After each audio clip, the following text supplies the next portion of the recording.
안녕하십니까, 이혜란입니다. 긴급 진단 한 가지 하려고 합니다.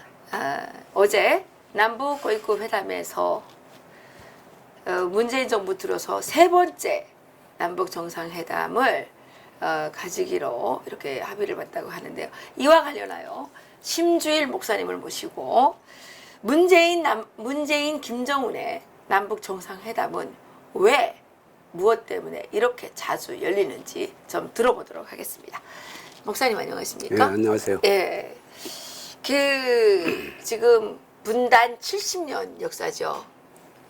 사실은 73년인데 이 분단 70년이 넘어가는 사이에 남북한 간에 이제 정상회담이 그 김대중 때 한 번, 노무현 때 한 번 이렇게 있었습니다. 그리고 지금 문재인 들어서 가지고 이게 1년도 안 되는 반년도 채 안 됐습니다. 이 사이에 지금 세 번째 남북 정상회담을 준비하고 있다고 하는데 이 정부 들어서 특별히 이 남북 정상회담에 목숨을 거는 이유가 무엇이라고 생각하십니까? 저는 이게 우리 방송이기 때문에 예. 여러 가지 이제 문제를 놓고 이제 우리가 얘기를 하지만 문재인 대통령은 대통령 되기 전에 저희가 얘기를 한 게 있어요. 나는 대통령 되면 평양부터 간다. 미국부터 가는 게 아니라 평양부터 간다. 그러니까 노무현 대통령 때 그 옆에서 일을 한 사람이란 말이죠. 그 노무현 대통령 때 이제 한반도 평화 문제라고 하는 북한과의 관계 문제를 많이 이렇게 보조하고 이렇게 만들어내고 이렇게 했는데 노무현 대통령이 임기 며칠 앞두고서 평양에 갔던 거 아닙니까? 그렇죠. 그러니까 하나도 실현된 게 없어요. 실현된 게 없고 그 다음 정부가 바뀌었으니까 그러면서 그때부터 머릿속에 늘 생각하고 있던 것이 북한과의 그 어떤 이제 이 정부가 말하는 평화죠. 평화 이와 같은 문제를 놓고 많은 걸 생각하고 있었고 많은 걸 설계하고 있었고 그걸 실현해 보려고 이제 대통령 되기만 하면 첫날부터 이제 북한 문제부터 하겠다. 이제 그렇게 결심하고 대통령 시작한 분이에요. 그러니까 이제 어느 임기가 짧은 거죠. 어느 임기가 누구나 다 짧겠지만 이분한테는 더욱더 짧은 거예요. 그런데 나는 한국에 이제 와서 가만 보니까 북한에서도 그렇게 알고 있었지만은 보수 정권이 정권을 잡으면 안보 장사한다고 이제 이쪽에서 진보 측에서 자꾸 얘기를 하잖아요. 그러면 진보라는 사람들이 정권 잡으면 그럼 뭐냐? 평화장사죠. 그러니까 안보장사와 평화장사 두 개가 지금 장사가 있어요. 우리나라에. 두 개 장사꾼이 있는데 그러면 솔직히 말해서 이 둘이가 합혀가지고 정말 잘 짜집게 해가지고 정확한 노선이 나온다면 얼마나 좋겠습니까? 그러나 그렇게 될 수가 없는 거죠. 저는 언젠가도 얘기를 했어요. 대한민국이라는 뿌리에서부터 한 나무가 나와서 하나는 여당이 되고 하나는 야당이 돼가지고 일로 불어오는 바람은 여당이 막아주고 일로 불어오는 바람은 야당이 막아주고 이래서 대한민국 이 뿌리를 잘 지키는 게 이 정치권 정당들인데 이거는 완전히 일로 불어오는 바람은 자기네가 같이 바람을 또 불어치는 거예요 지금. 그래서 정말 그 속상한데 솔직히 말하면 그렇지 않습니까? 아니 평화? 안보 위에 평화가 있는 것이죠. 안보가 든든할 때 평화가 이루어지게 돼 있는 것인데 지금 평화는 위태롭기 그지없어요. 나는 지금 평화 우리 국민들이 지금 걱정하는 사람이 너무나도 많습니다. 그렇습니까? 이러다 나라가 어떻게 되는지 모르겠다. 이것도 열어놓고 저것도 열어놓고 아니 예술단 축구단이 평양에 왔다 갔다 간다고 해서 평화가 되는 거예요? 아니에요. 근데 우리는 지금 그렇게 생각하고 있다니까요. 일부 저는 목사입니다. 일부 목사님들 가운데도 저한테 전화가 와요. 지금 북한이 좀 열리지 않았습니까? 그래서 목사님 어떻게 그렇게 생각합니까? 지금 뭐 정부가 하는 게 그렇잖아요. 정부가 하는 게 그렇지만 북한은 안 열렸어요. 안 열어요. 열 수가 없어요. 북한에 열린 사람은 김정은이 하나밖에 없어. 싱가포르에도 가고 중국도 가고 그러지만은 절대 북한은 경제적으로도 안 열었고요. 정치적으로도 그렇게 군사적으로는 뭐 고압 자세에서 계속 핵을 지금 만들고 있고요. 하나도 뭐 이런 것도 없고 우리들한테 진짜 평화라는 진실을 보여준 게 하나도 없습니다. 그 목사님, 그 문재인 대통령의 지지율이 지금 떨어지고 있습니다. 이 지지율이 떨어지는 것을 만회하기 위한 어떤 하나의 방편은 아닐까요? 이분이 이제 지난 동계올림픽 때 김여정, 김영철, 뭐 김영남 이런 자들을 끌어들여서 인기가 이제 올라갔죠. 예. 올라가고, 예, 거기에 힘입어서 또 4.27 뭐 회담을 통해서 완전히 뭐 평화의 뭐 바람을 불어온다 그래가지고, 예, 냉면집이 이제 문전성시가 될 수 있도록 이렇게 냉면집 많아졌어요, 지금. 예, 그렇게 이제 할 정도로 마케팅을 좀 그 김정은 그 마케팅을 좀 한 것 같은데. 그 이후에 이제 조금 더 그 미국 가서 그 툭 맞고 와가지고 좀 미안해지니까 좀 이상해지니까 또 남몰래 그 마누라 차를 타고 판문점으로 넘어가서 김정은을 또다시 만나고 왔단 말이죠. 그 이번에 지금 또 지지율이 떨어지니까 이 평양을 또 가려고 하는 게 아닌가. 이게 뭐 한 달 건너씩 이렇게 뭐 김정은을 만난다고 실질적으로 대한민국이 해결해야 될 가장 중요한 문제인 비핵화 문제는 전혀 미동도 없단 말이죠. 저는 문재인 대통령이 대통령 될 때 그 북한부터 가겠다. 이럴 때부터 저는 알았어요. 무엇을 알았는가 하면은 대한민국은 북한의 비핵화에 관심이 없다. 오히려 북한 핵 무장과 핵 무장화의 고도 발전에 같이 동참하는 게 아닌가 이런 생각을 저는 솔직히 말해서 그렇잖아요. 김대중 대통령 때 돈 광고 핵 만드는 데 들어갔죠. 네. 아니 노무현 대통령 때 북한의 핵은 일리가 있다. 대통령 자체가 이렇게 얘기를 하면서 계속 도와줬죠. 이번 문재인도 그 라인에서 계속 대통령이 지금 된 거거든요. 이 때문에 북한의 비핵화 문제는 평창 올림픽과 4.27 회담과 또는 뭐 판문점에서 제2차 회담과 또 이번 평양 회담과 이런 것들을 위한 전제 조건으로 내세웠을 뿐이지 실제 내용에 있어서는 핵 폐기를 강하게 요구하는 것도 아닐 뿐만 아니라 같이 나는 정말 동조하고 동참하지 않는가 이렇게까지 저는 생각하고 있는 거예요.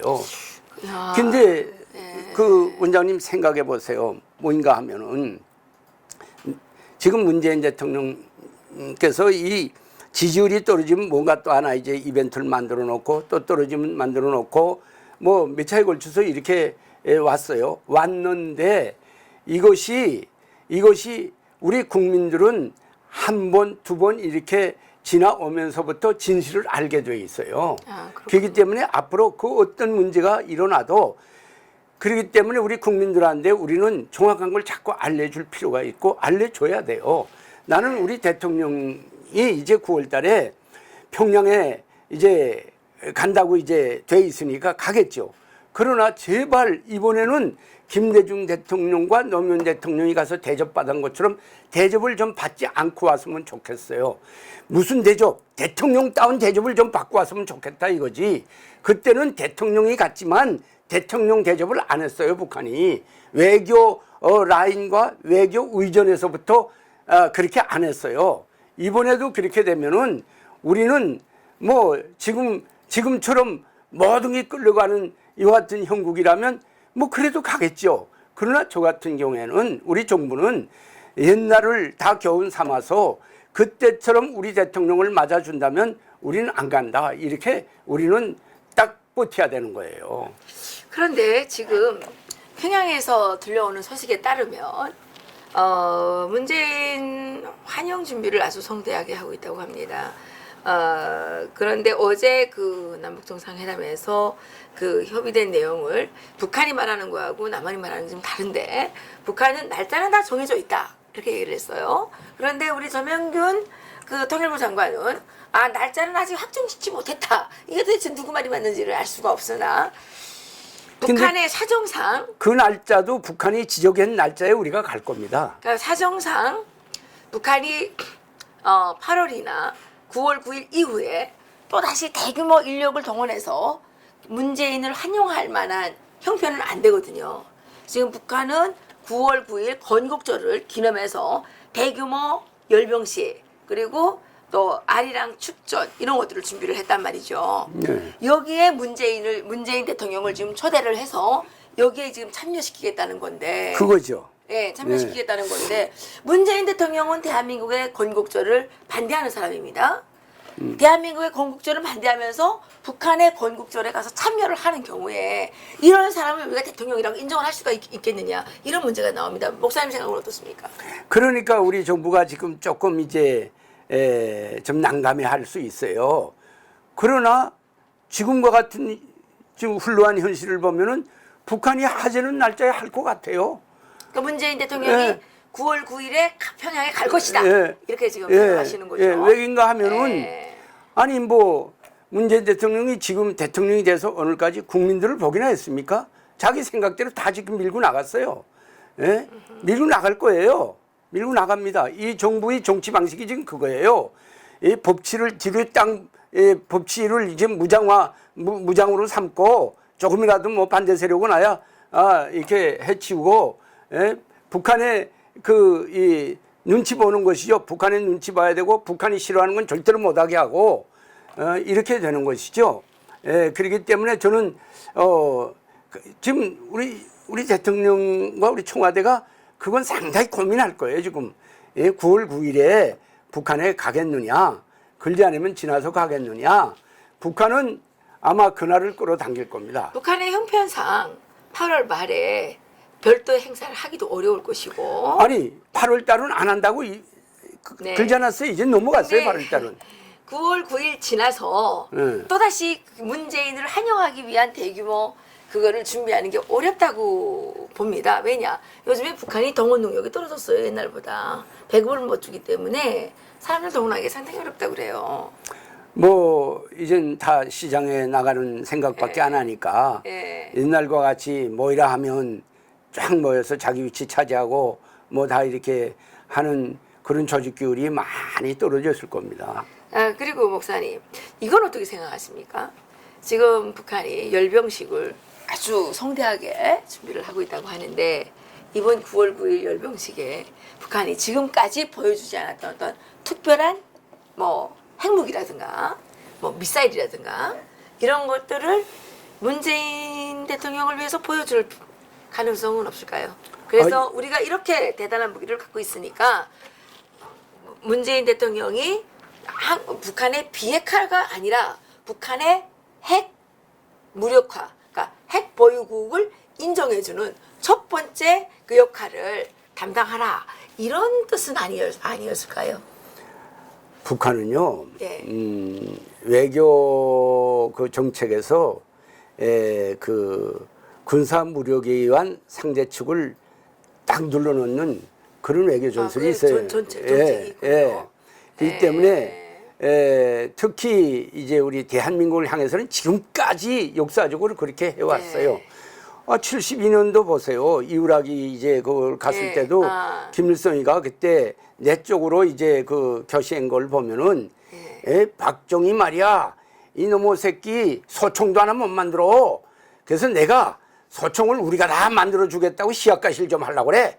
이러면서 그 이제 우리 정치사관학교 학생들 앞에 한 그 교시도 있어요. 저는 뭐 역사적으로 하나도 잊어먹은 게 없습니다만, 이건 뭘 말하는가 하면은 대한민국의 군사 무력에 비한 자기네의 우월성. 물론 뭐 우리 대한민국은 북한을 향해서 재래식 무기요, 무슨 뭐 낡은 거요, 뭐 얘기를 하지만 어쨌든 대량 살육 무기에서는 아니 저 수적으로나 질적으로 대한민국이 열세해요. 그렇기 때문에 예, 북한은 아니 뭐 대통령을 이제 평양에 데리다가 눈앞에서 직접 보이면서 딱 눌러놓으면야 눌리지 않겠어요?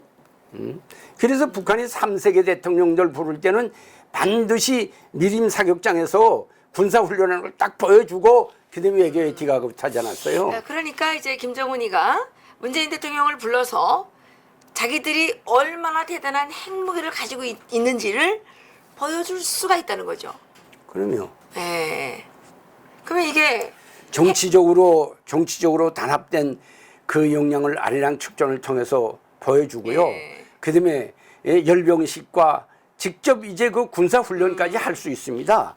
그것까지 합쳐서 이제 그 군사적 힘을 보여주고요. 정치와 군사 이 단합된 그 모든 것 이걸 이제 보여주면 솔직히 말해서 70년대에 원장님 그 생각납니까? 72년도부터 남북이 이제 7.4 공동선명이 이제 채택되고 그때부터 이제 몇 번에 걸쳐서 이제 회담들이 이루어졌어요. 그때 대한민국에서 회담을 위해서 북한이 올라간 그 역량이 있었거든요. 그렇죠. 그 사람들을 북한에서는 그때는 김일성 경기장이 아니라 모란봉 경기장이었습니다. 네. 모란봉 경기장에서 대집단 체조를 그때 진행하면서 정말 이 사람들을 안내해서 거기까지 들어갔어요. 보여주려고. 근데 대한민국 사람들이 거기서 다 일어나서 보지 않고 나왔어요. 이쯤 돼야 됩니다.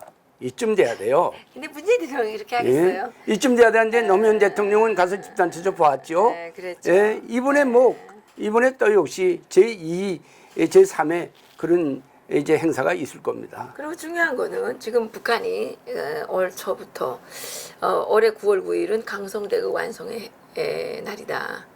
강성대국 완성을 올 9월 9일에 선포하겠다 이렇게 했거든요.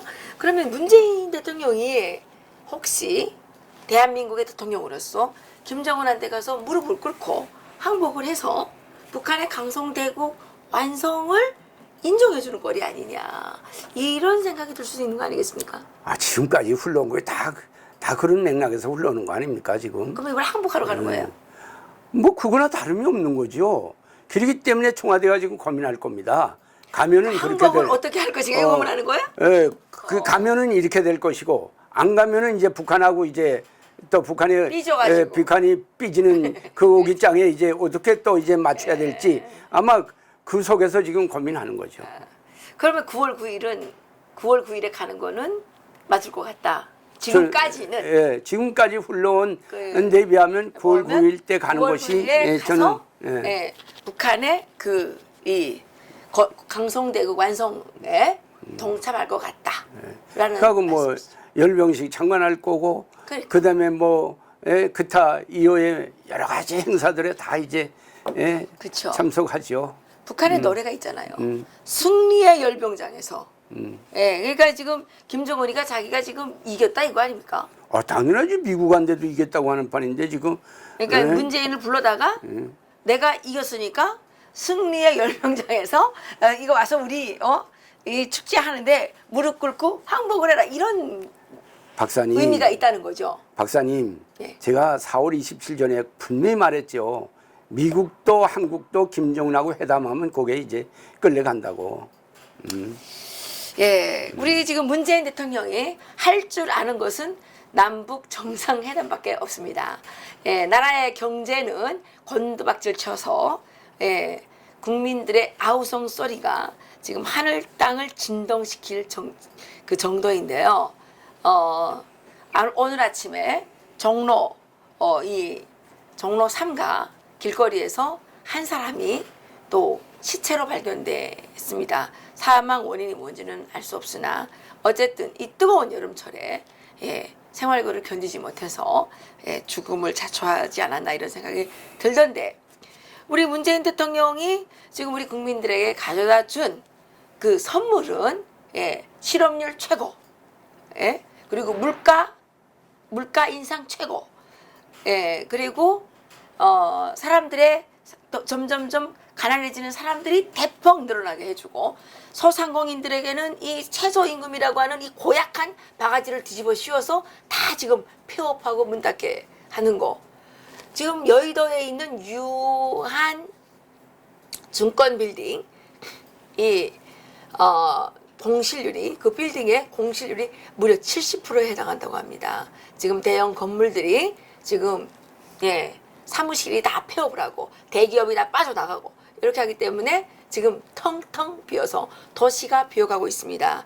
이런 상황 속에서 우리 문재인 대통령은 김정은이하고 짝짝꿍만 잘하면 뭔가 출로가 있을 것이라고 생각을 하시는지 올 들어서 4월 이후에 벌써 세 번째 남북 정상회담을 한다고 이렇게 하고 있습니다. 그런데 김정은은 언감생심 문재인 대통령으로부터 대한민국 자유민주주의 시장경제 체제의 항복, 공산주의 체제에 이제 그 졌다는 거를 항복하는 어떤 무릎 꿇는 그런 대답을 받아내기 위한 초청이 아닌가 이런 생각이 드는데요. 북한의 구구절 열병식 또 대형 집단 체조 아리랑 이게 수만 명이 동원되죠. 이 아리랑 공연이 심상치 않고요. 김정은이 올해 선포했던 강성대국 완성의 해, 강성대국 완성의 해라는 것은 결국 문재인 대통령으로부터 대한민국이 북한의 속국으로 전락한다는 어떤 항복을 받아내는 것이 아니었나. 북한이 올해 구구절을 70주년, 건국 70주년으로 기념하고 있는데 문재인 대통령은 대한민국의 건국절을 인정하지 않으면서 북한의 건국절을 인정해주는 이런 그 매국적인 행위를 하게 될까봐 저희 국민들이 매우 걱정하고 있다는 사실 유념해 주시기 바라겠습니다. 박사님, 제가 북한에서 이제 책을 본 건데 스탈린한테 딸이 있었어요. 이 딸이 죽기 전에 한 얘기가 있는데 책으로 공산주의를 하면 뿅 빠지고 몸으로 공산주의를 하면 반공주의자가 된다. 이런 말이 있어요. 나는 우리 대한민국 공산주의의 환상을 가진 분들이 이 말을 좀 잘 새겨두었으면 좋겠습니다. 예. 오늘 우리 심주일 목사님 모시고 북한이 어떤 수법을 쓰고 있는지 어떤 생각을 갖고 있는지 이 문재인 김정은의 세 번째 남북 정상회담이라고 하는 이 만남의 쇼는 어떤 의미가 있는지 알아보았습니다. 감사합니다.